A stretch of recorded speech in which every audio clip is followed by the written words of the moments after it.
y les había comentado cuando comenzamos el programa quiénes iban a ser los invitados. Ya está acá a mi derecha mi querido amigo Fernando Pequeño Aragonés, y un poquitito más allá, pero también a mi derecha, aunque yo soy media zurda, pero no soy zurda porque escribo con la zurda, ¿no? Me gustaría estar a tu izquierda mejor. Que es más linda la izquierda, ¿qué querés que te diga? Qué hermosa. Raidel Romero, él es cubano y es presidente de la organización, como es largo, lo voy a leer, presidente de la Organización Multidisciplinaria Latinoamericana de Estudios de Masculinidad. A los dos, bienvenidos a Las Brujas. Gracias. Raidel, un placer tenerte acá. Igualmente para mí. Él ya sabe que para mí siempre ha sido un placer tenerlo. Igualmente para mí estar en tu programa, escucharte y nada, participar un poco también de tu gran experiencia en estos temas, ¿no? La verdad es que creo que tengo alguito. Pero ustedes Pero me yo tienen nunca que sé contar. si por bruja o por vieja, nunca me lo Por las aclarás. dos cosas. Ah, bien, bueno. Los otros días iba en el auto y uno que hizo una maniobra y yo le pegué una insultadita, me dijo vieja D. Entonces le dije, mira, te acepto el D, pero el vieja no, Pará la mano, changuito. ¿Vos sabés que estacionó, se bajó y se largó la carcajada? Me dice, ¿realmente sos muy original? Sí. ¿Qué vas a hacer? Son años, pero estoy muy orgullosa de todos los años que tengo, porque bueno. los tengo muy bien vividos. Pero bueno, quiero conversar con ustedes de qué es lo que ha sucedido hoy con este foro de intercambio de conocimiento entre poderes del Estado. ¿Y de dónde surge toda esta idea de hacerlo entre poderes del Estado? Porque el Estado tiene el judicial, el legislativo y el ejecutivo. Y estuvieron todos los poderes, la verdad que muy lindo. Y surge porque yo creo que tenemos que tener un Estado más participativo y que a veces el Estado está muy fragmentado, porque cuando los equipos disciplinarios y técnicos, más allá de los propios conductores del poder que representan estos tres estados, los equipos se fragmentan porque hay una lucha de poderes, sí. de egos, y creo que, digamos... De vanidades, diría yo. De vanidades, sí, y creo que siempre se habla de capacitar como si algunos tuvieran la posibilidad de decir y otros de tener que escuchar. Lo que hemos intentado hacer en la Cámara esta mañana es darnos la posibilidad de escucharnos entre todos los que trabajamos con mecanismos de intervención sobre, en este caso, sobre la violencia de género, pero eso ha sido un modelo de cómo se puede producir un diálogo articulado entre distinta gente que también está compitiendo por ser mejor, por trabajar más, ¿no? Y bueno, para eso lo hemos invitado a Raidel con su vastísima experiencia en cuanto a los estudios de masculinidades, pero también en cuanto a la posibilidad de articular y de ir y venir entre la sociedad civil, el Estado, las universidades, que a veces se presentan como compartimientos estancos. Raidel, te escuchamos. Sí, la verdad, como sin aporto lo que decía Fernando, que la realidad es que es una gran iniciativa también de Fernando, desde... No, está bien, tome agüita, nosotros... Está muy cansado, Raidel, porque sí, estuvo seguro. todo el día... Aparte de eso, pero le agradezco que haya sí, la realidad, acá, ¿no? Perdón, es que sí, desde las casi 9 de la mañana, entre la disertación, las notas y los canales en los que hemos estado, ya casi que se va perdiendo la voz. Y como bien decía Fernando, la realidad es que una de las iniciativas que estuvo Fernando, la verdad, desde este espacio de articulación también desde la Secretaría de Derechos Humanos para crear este foro para debatir, reflexionar desde diferentes poderes la importancia de incluir o de pensar también la perspectiva de la violencia de género, el flagelo de la violencia de género, también desde un discurso positivo, ¿no?, del lado de la vinculación de los hombres. O sea, cómo en los hombres la importancia de visualizar y visibilizar de que los hombres nos incorporemos a este debate y empecemos a hablar de esto también. Los hombres que empecemos a ver y encontrar también recursos y mecanismos para detener este flagelo. Esa es parte de una de las perspectivas de abordaje que estuvimos viendo hoy.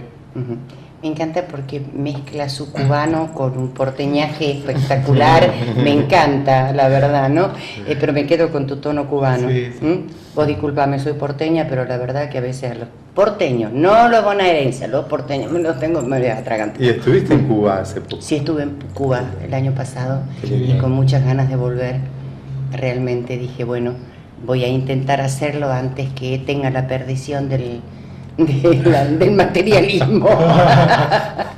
Así que bueno, pero por ejemplo, yo una cosa que he notado cuando estuve en Cuba era el tema de cómo se comportan con respecto a las mujeres y a lo que significa la violencia de género.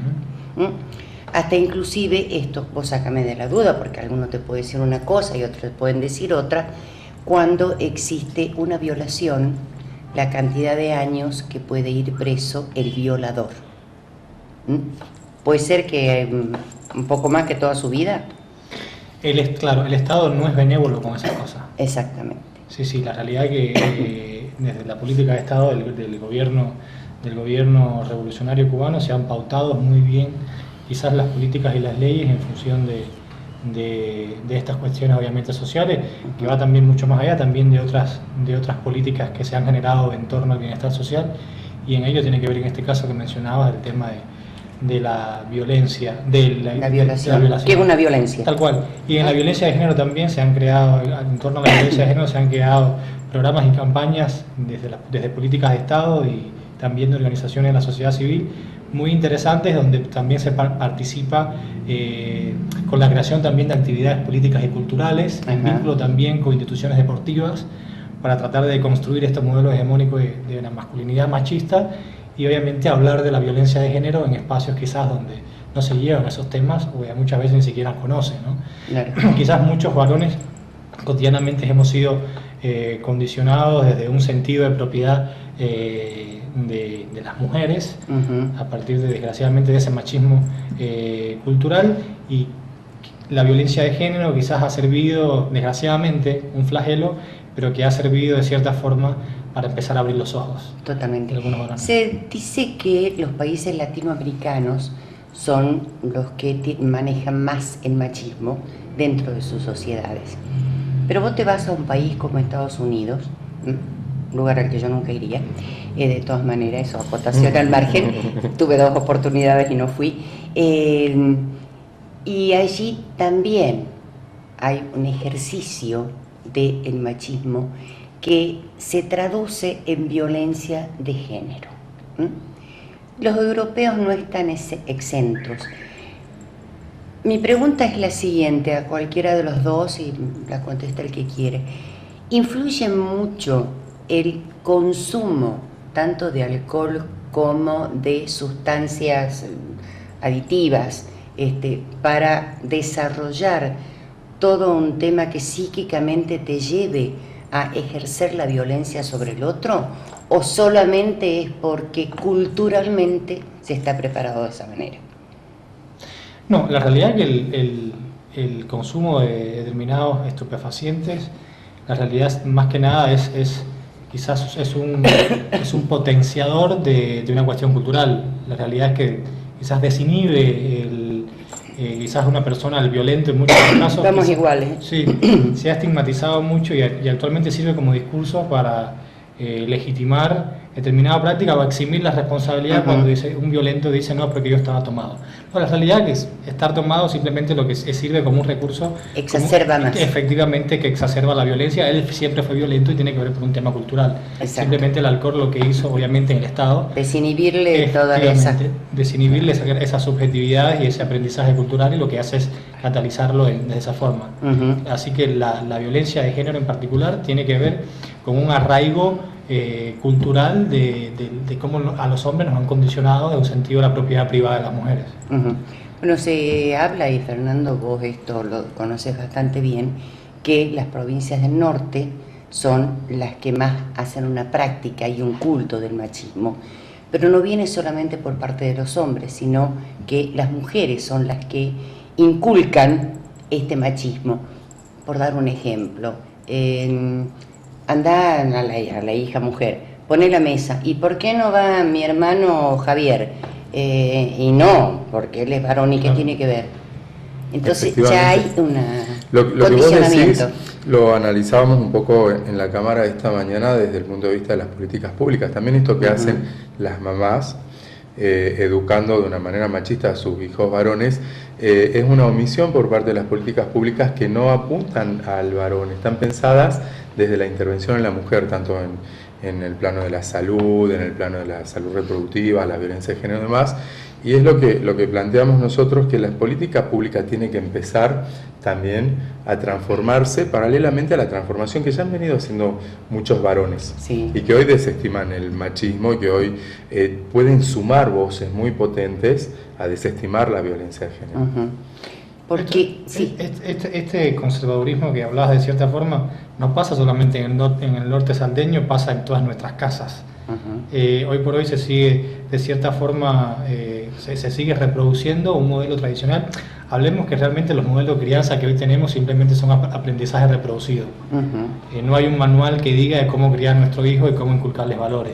La realidad es que simplemente lo que vamos haciendo con nuestros hijos es reproduciendo modelos de aprendizaje que quizás no tienen que ver con un contexto actual hoy en el siglo XXI, pero lo seguimos reproduciendo. Entonces por eso es importante hablar del cambio, la transformación de roles y del compartimiento de roles a la hora de la crianza, incluso en el espacio del hogar. Totalmente, porque inclusive mientras vos comentabas todo esto, Raidel, me acordaba de cuánto tiene que ver la educación y la cultura para desterrar todas estas prácticas que verdaderamente no le hacen bien a ninguna sociedad, no solamente a la mujer sobre la cual se ejerce la violencia física, psíquica, económica, no importa la clase que sea, sino también al mismo hombre, porque yo digo, con esos hombres que han terminado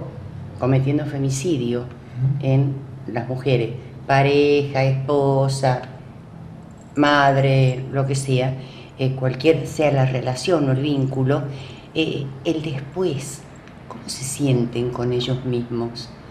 ¿Tienen alguna noción o alguna lucecita que les diga estoy arrepentido, o es el estoy arrepentido delante del cuerpo de jueces? ¿O interiormente están arrepentidos? No, depende, hay que analizar igual los casos particulares.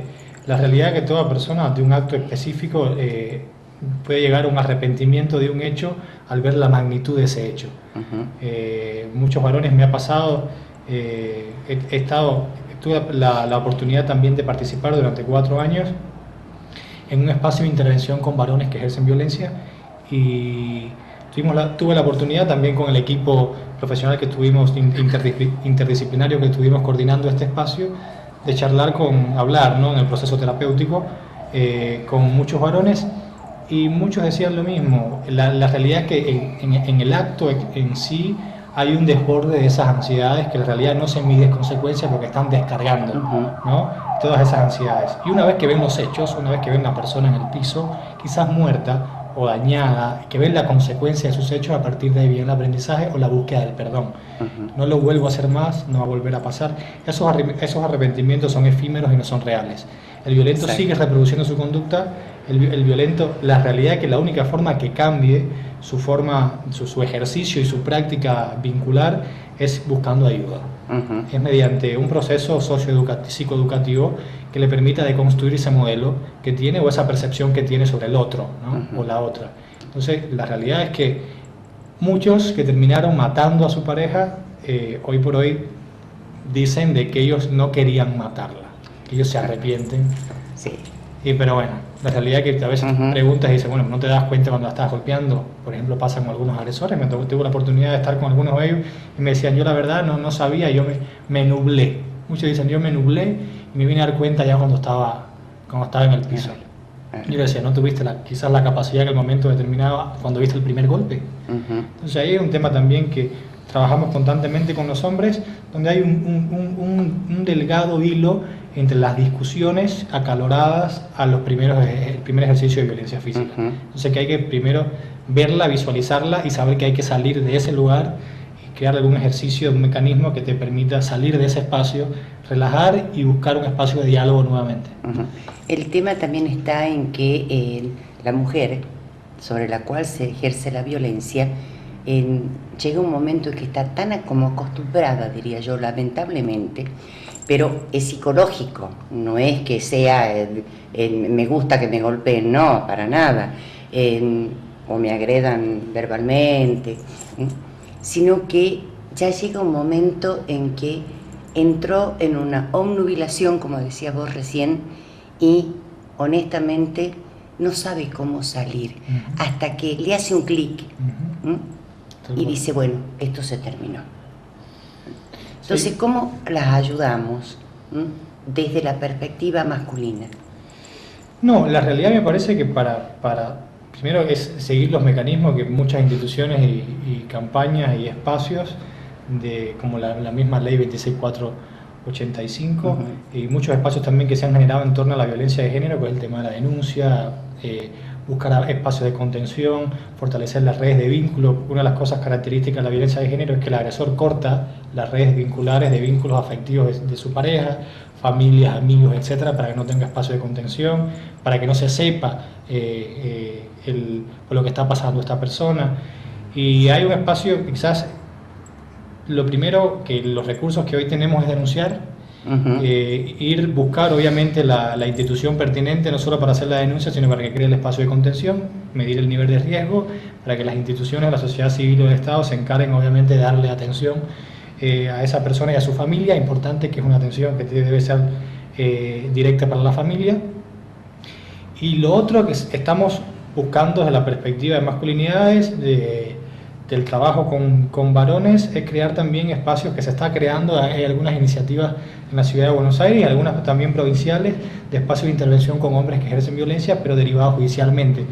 Tienen un programa en sí de tratamiento eficiente, pero quizás no de vinculación de la sociedad en general para darle seguimiento a esa persona una vez que sale del espacio. Una de las cosas que hablábamos hoy, existen algunas medidas cautelares, como la restricción perimetral en los hombres una vez que la mujer hace la denuncia, pero no es eficiente. No. Nada garantiza que esa persona pueda regresar de nuevo, y además sabemos hoy muchos profesionales que estamos dedicados al tema, una vez que la mujer denuncia está en su mayor periodo de riesgo, es cuando mayor atención hay que darle. Entonces estamos tratando de trabajar, incluso hoy también desde las compañeras del Ministerio Público Fiscal, que estuvieron presentes muchas de las fiscales de género. Y hay un solo varón que es fiscal de género que también estuvo presente. De hecho, recién nos comentaron que creo en el día de ayer se había aprobado un proyecto que espero que se apruebe realmente y se empiece a implementar en Salta, es el del grillete electrónico para el agresor. Sí. Porque una de las cosas que también pensamos... El botón antipánico. Claro. Mira, la realidad es que el botón antipánico, si bien permite, da un recurso quizás utilizando la tecnología para la prevención, pero te podrás imaginar el estado que debe estar la persona que tiene el botón antipánico, que tiene que estar constantemente mirando hacia alrededor, ese estado casi psicótico, de estar mirando que la persona esté hacia alrededor. El agresor, que está suelto, que la realidad no tiene ningún seguimiento, puede buscar el espacio, que ella no se dé cuenta, entrar y volverla a agredir o matar. Entonces el botón antipánico, si bien sirve, obviamente, para alertar a las autoridades de la cercanía de la persona, es estresante para la víctima, además de un proceso de revictimización, de tener que estar mirando constantemente cuando lleva al chico a la escuela, en su vida cotidiana, para ver si la persona está cerca. Y que el grillete electrónico, hoy por hoy, lo que busca es realmente sancionar al agresor. Es el agresor quien debe cumplir la condena. Entonces es el agresor que debe tener el dispositivo electrónico y la atención y el seguimiento especializado también, para no revertir esa conducta. Penarlo sí es una pena, puede ir preso, sí, pero después que cumpla la condena, si no hacemos un proceso reeducativo, va a volver a golpear. Por eso usted hablaba de la educación, tal cual, que tiene muchísimo que ver. Hemos tenido un caso muy reciente, no en Salta, sino en Buenos Aires, en ese country, y gente de gran poder adquisitivo, que es Farré, y la verdad que no se le ve ningún arrepentimiento a Farré. Y con el tema de argumentar, los abogados defensores, que emoción violenta, la situación ya está hecha. Cuando vos vas a cometer, para mí, ¿no? Inclusive esto lo dicen mucho de los abogados y todo, si es emoción violenta, reaccionás en el momento con la violencia, pero no te vas a llevar los cuchillos al vestidor. Fue un hecho premeditado, claro. Estaba premeditado. Claro. No, la verdad que los abogados defensores, muchos abogados hoy por hoy, con desconocimiento de algunas leyes, de algunas causas, utilizan cualquier excusa para ganarse un dinero. Pero bueno, desgraciadamente también lo pasa también dentro de los ámbitos judiciales. Sí, sí, totalmente. Hemos llegado al final, pero continúan este foro de intercambio de conocimiento. Continúan mañana con compartir con amigos periodistas y mobileros para analizar un poco cómo un varón construye las noticias sobre la violencia de género desde la propia masculinidad, digamos, y cómo se puede reforzar los mensajes positivos, digamos. Totalmente, porque inclusive también está en la forma de comunicar todos estos sucesos hacia la sociedad. Efectivamente. O sea, con sinceridad, realismo, pero no con dramatismo, ni tampoco mostrando que se están en hechos que no se pueden controlar. Pero los periodistas y los mobileros varones, además, por ser varones, pueden construir un discurso mucho más potente para otros varones. De eso un poco vamos a estar hablando. No, y creo que también es importante, rápido y destaco la importancia de ello también en los medios de comunicación, que se vea este tema y cómo comunicar, sobre todo para que los noteros periodistas conozcan la temática, para que sepan cómo comunicarla, porque hoy por hoy nos encontramos espacios comunicativos de muchos opinólogos que tienen un desconocimiento del tema, pero sí un poder comunicativo para comunicar su subjetividad. Entonces por eso quizás es importante también que muchos periodistas y noteros tengan también al menos un intercambio, ¿no?, que permita compartir estas experiencias. Totalmente. Les agradezco a los dos. No, por favor, gracias a ti. Y que les vaya muy bien con estos varones comunicados sobre violencia de género. Me encanta mañana y ya sé que les ha ido muy bien con este foro. Raidel, un placer de haberte conocido. Gracias a ti también. Y volvamos a Cuba antes que entre en todo este capitalismo salvaje. Sí, dice, pero no está muy convencido, me parece. Yo también voy. Me parece que sí, yo te llevo. Bueno. Totalmente. Así que no está muy convencido. Ya entró el capitalismo a Cuba. Ya lo noté cuando estuve el último verano. Sí, noté ya. No brutal, pero está entrando de a poquito un capitalismo. Exacto. Que sea suave.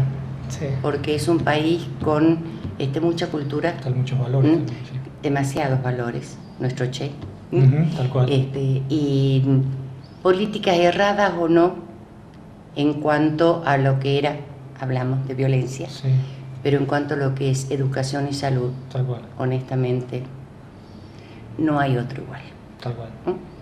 Así que te felicito por tu país. Soy un producto de ello, tengo que reconocerlo. Exactamente. Así que agradecer al gobierno que te permitió ser esto que sos, como a muchos otros. Si te querés quedar, si te querés volver, eso ya es otro tema. Yo soy un ciudadano, como decía García Márquez, soy un ciudadano del mundo. Hoy mi misión es estar acá y el día de mañana sabe dónde puede estar, en Cuba o cualquier otro país que necesite mi experiencia o yo también necesite la experiencia de ese país. Sí, yo que me quiero ir a vivir allá, bueno, pero ahora no voy a poder, pues. No. Obviamente, jubiladita. No, te necesitamos acá, así que dejate de hinchar. Yo de cierta forma estoy como que compartiendo un poco o respondiéndole a lo que hizo el Che en Cuba, ahora me tocó estar acá a mí. Claro, exactamente, pero es que ese es un intercambio. Ese es el intercambio, porque vos traes tu conocimiento que te lo ha dado la sociedad donde te criaste. Tal cual. Y el Che fue un rebelde, porque esta sociedad no le había inculcado esos valores que él quería, que era el bienestar de un pueblo, porque lamentablemente no le había tocado gobiernos que le permitieran ser un socialista. Tal cual. Gracias a los dos. No, gracias a vos. Gracias a vos.